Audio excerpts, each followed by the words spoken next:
Morning everyone, কেমন আছো তোমরা সবাই? আশা করছি সবাই খুব ভালো আছো। আর আমিও কিন্তু ভালোই আছি। তো আমার ছেলে লাভলিরিতাতে আমি রিক্তা আরও একটা ভিডিওতে তোমাদেরকে ওয়েলকাম জানাচ্ছি। তো এখন বাজে ঘড়ির কাঁটায় ওই 7:30 এরকম। তো দেখো গতকাল ধরে যেই শাড়িগুলো পরা টরা হচ্ছিলো সেইগুলো সব দড়ির মধ্যে মেলা ছিল। তেমন সেগুলো করি, কারণ রান্নাবান্না সেরকম কিছু নেই। ফ্রিজে কিছু বাসি খাবার দাবারগুলো রয়েছে, সেইগুলোই সুরজিৎ খাবে। আর যেহেতু আজকে ভাই ফোটা, তো সেই জন্য আমি এখনও পর্যন্ত কিছু খাইটাইনি। হ্যাঁ, সকালে অবশ্য 1 কাপ চা খেয়ে নিয়েছি। চা না খেলে আমি আবার এনার্জি পাই না, দুটো মেয়েকে সামলাতে তো হবে। তাই ভাবলাম যে সকাল থেকে তো ভিডিও করার মতন কিছু নেই, তাহলে এক কাজ করি, এইগুলো করতে করতে তোমাদের সাথে একটু ভিডিও শেয়ার করি আর তোমার সাথে কথাও বলে নিই। তো 10টা 10:30 নাগাদ বাবা বলেছে আসবে, আর তার জন্য আমি কাজগুলো করে নিচ্ছি। ব্যাগটা প্রায় আমার গোছানো হয়ে গেছে। ফোটাতে যাব, সমস্ত আমার দাদা ভাইদের জানাচ্ছি ভাতৃ তৃতীয়ার শুভেচ্ছা। আর সকালবেলায় চাটার যে করেছিলাম, দুধ জল দিয়েছিলাম, সমস্ত বাসন টাসনে ধোয়া হয়ে গেছে। শুধু বাবা আসলে আমরা রেডি হয়ে বেরিয়ে যাব। আর আজকের ভিডিওটা একটু লং অনেকটা, আশা করছি তোমরা কেউ স্কিপ করবে না, দেখবে, কারণ ভিডিওটা দেখার মতনই ভিডিও করেছি আজকে। তার জন্য আর কিছু এডিটিং করে বাদ দিইনি, ভাবলাম ফুল ফুটেজগুলোই একটুখানি স্পিড বাড়িয়ে তোমাদের সামনে তুলে ধরি। তো এই বালুচুরিটা দেখো এখন ভাঁজ করছি। এটা তো আমি পরেছিলাম, গেল বছর কিনেছিলাম, তো গেল বছর তো আর পরতে পারিনি, তো এই বছর পরে নিলাম। আমার তো যেই সব শাড়িগুলো মানে গত 1 বছর ধরে পছন্দ করে কিনেছিলাম, সেইগুলো তো এই বছর আমি চুটিয়ে পরে নিচ্ছি। এবার দুর্গা পুজোয় 4টে, কালী পুজোয় 4টে, মোট 8-9টা শাড়ি আমার ভাঙা কিন্তু হয়েই গেছে। আর সবই নতুন চুড়িদারও 2খানা ভেঙেছি। তো এইগুলো এখন ভাঁজ টাজ করে নিলাম। তো এই ভাঁজ টাজ করতেই ওইদিকে দুষ্টুমা ঘুম থেকে উঠে গেছে, মিষ্টুও ঘুম থেকে উঠে গেছে। তো দুজনকে দুধ খাইয়ে দিয়েছিলাম, সকালে দুধ তো আমি চাল দিয়েছিলাম। তো ব্যাস এইগুলোই করলাম। তো চলো আজকে ভাই ফোটাতে ভিডিওটা কী করি না করি সবটাই তোমাদের সাথে শেয়ার করবো। এইগুলো গুছিয়ে গেছে, রেখে দিলাম, পরে আলমারিতে তুলে দেবো। সো দেখো এখন কিন্তু আমি রেডি হয়ে গেছি। আর আমি সেই দীঘাতে গেছিলাম কট সেট পরে, সেই কট সেটটাই পরেছি। এটা ধোয়া ছিল কিন্তু পরা হয়েছিল না, ভাবলাম এটাই পরি। আর মিষ্টুকে ওখানে রেডি করে দিচ্ছি, মিষ্টু গুড়গুড় করছে, আর দুষ্টু এখানে বসে আছে। অপেক্ষা এখন শুধু বাবারই। আর এই কট সেটের সাথে এই যে আমি ঝুমকাটা পরেছি, এটা কি ভালো লাগছে জানি না। বাবা আসলো, বাবার সাথে সমস্ত ব্যাগপত্র গুছিয়ে টুছিয়ে নিয়ে বেরিয়ে গেলাম। আর এখানে বাবাকে বললাম তুমি আমার সব ভাইদের জন্য, তাদের জন্য তুমি মিষ্টিটা কিনে নিয়ে আসো। তো বাবা মিষ্টিটা কিনে নিয়ে আসলাম। বাড়িতে এসে দেখলাম যে বড়ো মামা এসেছে, আর বড়ো মামাকে মা দিচ্ছে ফোঁটা। তো এই মার ফোঁটার ক্লিপটা তোমাদের সাথে শেয়ার করে দিলাম, যে আমাদের বাড়িতে কে কাকে দিচ্ছে, কতজন আমরা ফোঁটা দিচ্ছি, কতগুলো ভাই বোন, সবটাই তোমার সাথে আজকে শেয়ার করবো। এটা আমার বড়ো মামা হয়, আমার মা ফোঁটাটা দিচ্ছে। আমি জানি না, এটা আমার শোনা কথা, বলেন যদি নিজেদের ভাই বোন থেকে থাকে তো নিজের কাছে, নিজের দিদির কাছে বা বোনের কাছে ফোঁটাটা আগে পড়তে হয়, তারপর অন্য দিদি বোনের কাছে পড়লাম, অসুবিধা নেই। তো সেই জন্যই বড়ো মামা আগে চলে এসেছে আমার মার কাছে ফোঁটাটা পড়তে। এখনও পর্যন্ত আমার মাসি এসে পৌঁছেছিল না, কিন্তু আমার মার ফোঁটাটা হওয়ার পরপরই আমার মাসিও কিন্তু চলে এসেছিলো। তারপরে দেখো এখন মাসিও ফোঁটা দিতে শুরু করে দিয়েছে। আর বড়ো মামার ড্রেসটা চেঞ্জ হয়ে গেছে, সেটা দেখে অনেকটা ভাবতে পারে যে হঠাৎ ড্রেসটা চেঞ্জ হলো কেন। মা এই জামাটা বড়ো মামাকে দিয়েছে, একই কালারের জামা ছোটো মামাকেও দিয়েছে, পুরো সেম, কোনো 19-20 নেই, সাইজ, কালার, নকশা সব কিছুই সেম। তো মামাকে বলা হলো যে তুই একবারে পরেই নে, তো বড়ো মামা কিন্তু পরে নিয়েছে। এদিকে কিন্তু মাসিরও ফোঁটা হয়ে গেল। আর এরপরেই চলে এসেছে ছোটো মামা কিন্তু সাথে সাথে ছোটো মামা মেয়েকেও নিয়ে এসেছে। ছোটো আমার কাছে ফোঁটা পড়ার পর আমার ভাই কিন্তু আমার মামা বাড়ি চলে গেছিলো আমার মামার মেয়ের কাছে ফোঁটা পড়তে। প্রথমে আমার মাসি ফোঁটা দিচ্ছিলো, তারপর মাসির পরে যে এখন মা চলে এসেছে। আর ছোটো মামাও যাবে মামিকে নিয়ে তার বাপের বাড়িতে। মামিদের বাড়িতে ফোঁটা নেই, কিন্তু যাই হোক ফোঁটার খাওয়া দাওয়া তো আছে। তো সেই জন্য সবারই একটু ইচ্ছা হয় এই ফোঁটার দিনে তাদের দাদা ভাইদের কাছে যাই, একটু খাওয়া দাওয়া আনন্দ করি। তো সেই জন্য পর ছোটো মামা ফোঁটা পরে নিল। আর ওই দেখো ওখানে দুষ্টু আর রূপসা মানে আমার বোনু বসে আছে। আর এই ফোঁটার পর্বের পরে এখন তোমার সাথে শেয়ার করছি যে ফোঁটা উপলক্ষে আমি কী মার্কেটিং করছি। এই গেঞ্জিটা আমি আমার ভাইয়ের জন্য কিনেছি। আর এর ভেতরে রয়েছে 2টো টি-শার্ট, 3টে টি-শার্টের মধ্যে একটা টি-শার্ট বের করা হয়ে গেছে, সেটা হলো হোয়াইট কালারের। সেটা আমার বড়ো মামার ছেলের চোখকে আমি ফোঁটা দিয়েছি, সেই ফোঁটাতে ওখানে ওকে দেওয়া হয়েছে। আর এখানে আমার জ্যাঠার ঘরে 2 ছেলে দাদার জন্য রয়েছে। আর ভেতরে রয়েছে 2টো পকেট পারফিউম, সেইগুলোও রয়েছে আমার ভাই আর বোনদের জন্য। আর এর মধ্যে রয়েছিল একটা নাইটি, সেটা আমার ভাই আমার বোনকে আর আমার দিদিকে দেবে। আর আমাকে দিয়েছে একটা শাড়ি, সেটা যখন আমি রাত্রে রেডি হব সেটা অবশ্যই তোমার সাথে শেয়ার করব। আর তার সাথে একটা কুর্তিও নিয়েছি। তো তো দেখো এখন আমার বড় আমার ছেলে চলে এসেছে স্নান করে, ওর স্নানের অপেক্ষাতেই ছিলাম যে ভাইকে একা বসাবো কি, দুজনে একসাথে বসে পড়লে দুজনকে একসাথে দেবো। আর যতবার উলু দেওয়া হচ্ছিলো ছোটো মেয়েরা একটু ভয় পাচ্ছিল, শঙ্খের ধ্বনিতে অতটা হয় না, কিন্তু উলুর ধ্বনিতে ও একটুখানি চমকে চমকে উঠেছে, এই জিনিসটা আবার কি।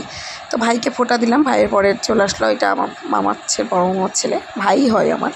তো দুই ভাইকে দেওয়ার পরেই চলে গেছিলাম কিন্তু আমি আমার জ্যাঠাতে বাড়িতে, ওখানে কিন্তু আমার দাদাদের ফোঁটা দিয়েছিলাম। আর এই যে যেহেতু মানে আমার বড় মামার মেয়েও আছে, তো আমার বোন ফোঁটা দেবে না, তো তার জন্য ও কিন্তু আমার কাছে আগে ফোঁটাটা পড়ে নিল। তারপর রয়েছে আমার মামার মেয়েটে, এগুলো ওদের কাছেও পড়েছে, সবাইকে সবার খাবার গিফট সব কিছুই আমি এখন দিয়ে সব সাইড টাইড করে দিলাম ঘর টটগুলো। আর দেখো সবাইকে সবার গিফটগুলো আমি দিয়ে দিচ্ছি, বললাম না যে ফাইলটা নামিয়ে রেখেছিলাম ওটা ওর জন্যই। তো দেখো এখন ও হলো গিয়ে আমাকে প্রণাম করতে যাচ্ছেন, আমি প্রণাম জিনিসটাকে সত্যি অ্যাভয়েড করি। ওরা এদিকে খেতে থাকুক, আর আমি চলে এসেছি জ্যাঠা বাড়িতে, আর আমার দিদিও চলে এসেছে। তো এখানে সমস্ত বসেছে, দিদি হলো গিয়ে সবাইকে ফোঁটা দেবে, তো তার জন্য সবাইকে রাউন্ড করে বসানো হয়েছে। আর ওইখানে রয়েছে আমার দাদার ছেলেগুলোকে আমার জেঠি মানে ও ধাম্মি ফোঁটা দেবে, পরের বছর থেকে দুষ্টু ফোঁটা দেবে, কারণ পরের বছর দুষ্টুর 5 বছর কমপ্লিট হয়ে যাবে, দুষ্টুও ফোঁটা দিতে পারবে, অসুবিধা নেই। তো প্রথমে আমি বড়দাকে ফোঁটা দিচ্ছি, তারপর ছোটদাকে ফোঁটা দিচ্ছি। তারপরে চলে এসেছিলো আমার কাকার ছেলে, সেই ভিডিও ফুটেজটা নেওয়া হয়নি। তো কাকার ছেলে আমার ভাইকেও আমি পরে ফোঁটা দিয়েছি। মোটে কিন্তু আমি ফোঁটা প্রত্যেক বছর 5 জনকেই দিই, আর এবছরও তাই 5 জনকেই দিয়েছি। তো দেখো বড়জনের পরে বললাম না ছোটোজনের কাছে চলে আসবো, ছোটো দাদার কাছেও ফোঁটা টোটা দিয়ে দিলাম। আর বড়দাদার যে গেঞ্জিটা দিয়েছিলো বড়দাদা কিন্তু সেটা পরেই নিয়েই ফোঁটা নিতে বসে গেছে। ছোটদাদার পাঞ্জাবি পরা হয়ে গেছিলো, তাই ছোটদাদা চেঞ্জ করেনি। বাড়িতে এসেই মানে ঘরে ঢুকেই, বাড়িতেই তো ছিলাম, ঘরে ঢুকে লুচি বেগুন ভাজা আর একটুখানি ঘুগনি দিয়ে খেয়া দাওয়া করে টোরে আমাদের আজকে নেমন্তন্নটা পুরোপুরি আমার জেঠিদের বাড়িতেই ছিল। দিদি জামাইবাবুরা এসেছিলো, বৌদিরা সবাই ফোটার প্রোগ্রাম করে টোরে নিয়ে যে যার বাপের বাড়ি চলে গেছে। আর আমাদের খাওয়া দাওয়াতে ছিল কিন্তু ভাত, ডাল, পটল ভাজা, বেগুন ভাজা, লাউ, চিংড়ি, সর্ষে ইলিশ, তারপরে ধানিয়া চিকেন, আর তার সাথে কিন্তু ছিল সর ভাজা। এইগুলো খাওয়া দাওয়া করে নিলাম। আর এখন আমি তোমাদের দেখাচ্ছি আমার ফোটা গিফট। এই যে চুড়িদারটা দেখছো, এই চুড়িদারটা আমাকে আমার বড়দাদা দিয়েছে, আমার এত ভালো লেগেছে। সবথেকে বেস্ট পার্ট লেগেছে প্যান্টটার পায়ের গোড়া কী সুন্দর কাছে। এটা আমার কাকার ছেলে ভাই আমাকে দিয়েছে এই নাইটিটা। 4টে নাইটি ছিল, তার মধ্যে আমি এটা পছন্দ করে নিয়েছি। আর এই দেখো সিলেবাস থেকে 5টা আমার ছোটদা এনে দিয়েছে, আমার কিন্তু খুবই ভালো হয়েছে। আর শাড়িটা তো বলেছিলাম যখন পরব তখনই তোমার সাথে শেয়ার করব। এইগুলো করে টোরে নিয়ে একটু ঘুম নিয়ে নিলাম, আর তারপরেই চলে আসটা সন্ধ্যেবেলা। সবাই হচ্ছে গুড ইভিনিং, এখন চা নিয়ে বসে পড়েছি। চা নিমকি, চা ছাড়া যেন আমি দিনটা আমার যাই না, আমি দিনে 4বার আমার চা খাওয়া হবেই। আর এই দেখো আমি রেডি, আমি পরেছি একটা পাশমিনা খাটি, পাড় পিকো কিচ্ছু করা হয়নি, একদম নর্মালি। আর এই ব্লাউজটা এই বাড়িতেই ছিল, তাই এটা দিয়ে পরে নিলাম, কারণ এটার ব্লাউজ পিসও কাটানো হয়নি। এই শাড়িটা একদম নতুন, আমি মানে কিনিনি শাড়িটা, জানি না এটা আমার কপালে চলে এসেছে। যাই হোক কালারটা আমার খুব ভালো লেগেছে। আর আমাকে কেমন লাগছে এই লুকসটা ক্রিয়েট করেছি, যেহেতু বলেছিলাম না যে এই শাড়িটার পরার কোনো প্ল্যানিংয়ে ছিলাম না, কিন্তু পেয়েছি যখন ফোটা উপলক্ষে, তো ফোটাতেই পরে নিলাম। তো এখন দেখো মাসি মেশো চলে এসেছে, বাবার গাড়ি করেই আমরা আজকে প্রত্যেকটা ঠাকুর দেখবো। একটু তাড়াতাড়ি ঠাকুরগুলো দেখতে হবে, কারণ বাবার আবার ভাড়া আছে। এর জন্য যদি বাবার ভাড়া না থাকতো প্রত্যেক দিন, তাহলে হয়তো একটা গোটা দিনে রানাঘাটের সমস্ত ঠাকুরই দেখে নিতে পারতাম। যেহেতু বাবার ভাড়া থাকে, বাবা মিডিলে যেটুকুনি সময় পায় সেটুকুনি সময়ের মধ্যেই হাফ করে কিছুটাগুলো ঠাকুর দেখিয়ে নেয়। এগুলো 2-3 ঘন্টা করে আমরা পাট করে ঠাকুর দেখছি। একদিন কোপাস ক্যাফে, একদিন আশরা, বাদ বাকিগুলো রানাঘাট টাউন। তো আজকে রানাঘাট টাউনের দিকেই যাব। তো তার আগে চলে আসলাম এসবি স্কুলের পাশে, এখানে করেছে দ্য জঙ্গল বুক, মানে মৌগলির কাহিনী। তো এটা দেখে তো আমার বড় মেয়ে ভীষণই আনন্দ পেয়েছে, তার সাথে ছোটোটাও। দেখো গুড়গুড়িকে পরে দিয়েছে আজকে। গুড়গুড়ি কিন্তু ফার্স্ট টাইম মানে আমার মিষ্টুমা কট সেট করেছে। আর এখানে একটা চলে এসেছি লাইনের ধারে পঞ্চপাণ্ডব ক্লাবে, এখানে ভূত করেছে। ভূতের আমার অতটা বেশি লাগেনি, কারণ ভূতটা আরেকটু বেশি পরিমাণে হলে ভালো হতো। চলো দেখো। ও মা, আমার তো ভয় লাগছে।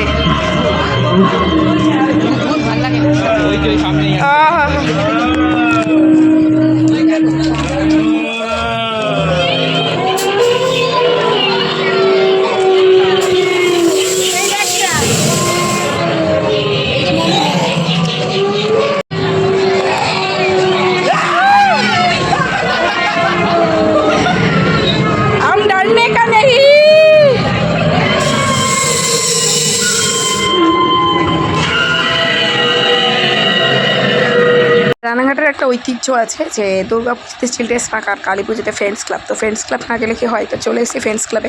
আর দেখলাম তোপসেতে বিশাল ভিড়, যেহেতু নিউ উদ্বোধন হয়েছে তোপসেটা, তার জন্য। আর এই ফুড ব্রিজটা দেখো, এই ফুড ব্রিজটা কিন্তু কিছুদিন আগে নিউ তৈরি করা হয়েছে।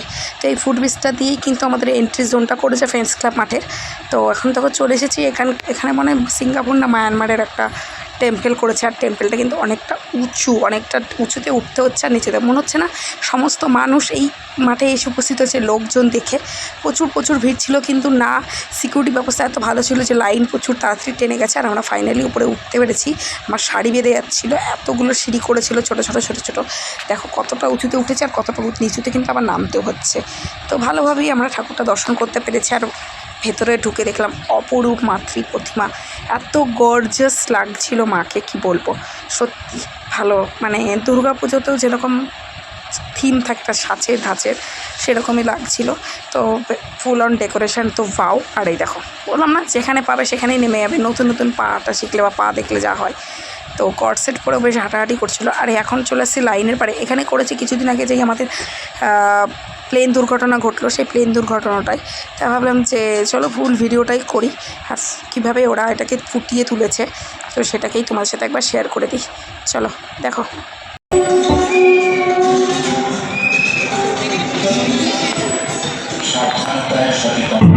ধরে রাখো, আমার মনে হয় ধরবো না। রানাঘাটে সিনেমার মতো দেখাচ্ছে, দেখো সিনেমার মতো দেখাচ্ছে।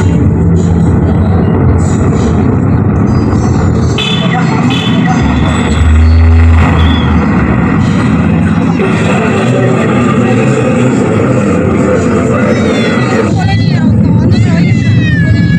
ওরে বাবা, এই তো মা, এই তো অন্ধকার হয়ে গেছে।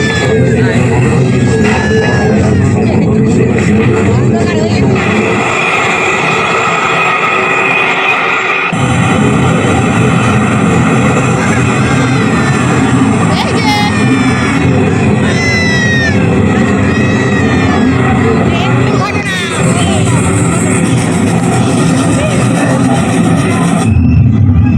ওই দেখো প্লেন দুর্ঘটনা।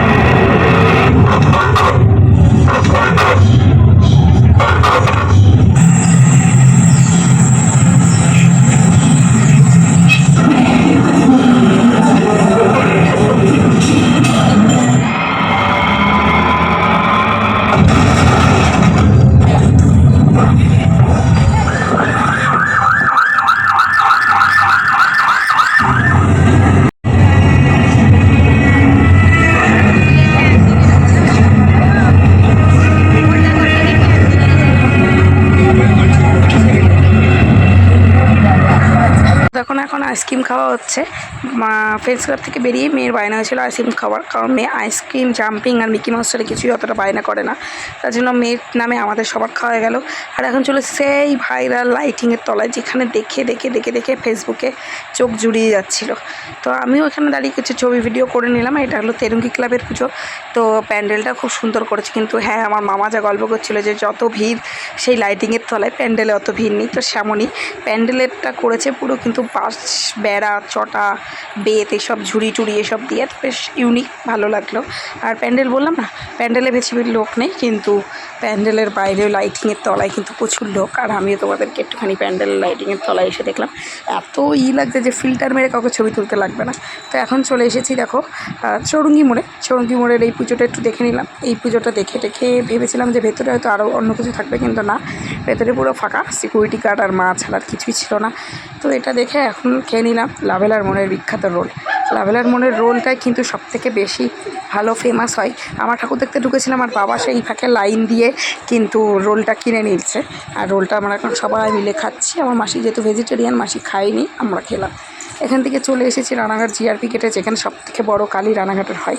আর সেটা দেখে চলে এসেছি রানাঘাট হল কামরার ওখানে। সেখানে করেছে একটা অভিনব থিম। আর অভিনব থিমের দেখো, থিমের লোকগুলো কোথায় যাচ্ছে?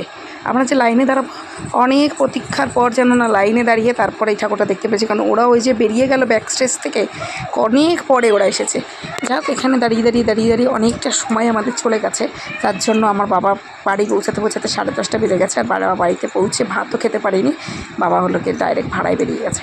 আর এখন এখানে দাঁড়িয়ে আছি। চলো ভেতরে কী দেখার জন্য আমরা বসেছিলাম সেটা দেখো।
বাড়িতে এসে চেঞ্জ করে আমরা এখন খেতে বসে গেছি। আর মা আছে কিন্তু দুপুরে বানিয়েছিল চিকেন বিরিয়ানি সমস্ত মামাদের জন্য। সুরজিৎ তো খাওয়া দাওয়া করেছে, আমি খাইনি।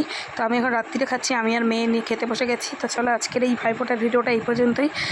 কেমন লাগলো অবশ্যই কমেন্টস করে, ভালো লাগলে please like to share and subscribe my channel. যারা ফেসবুক পেজ থেকে দেখছো পেজটিকে ফলো করতে ভুলো না। Tata, bye bye.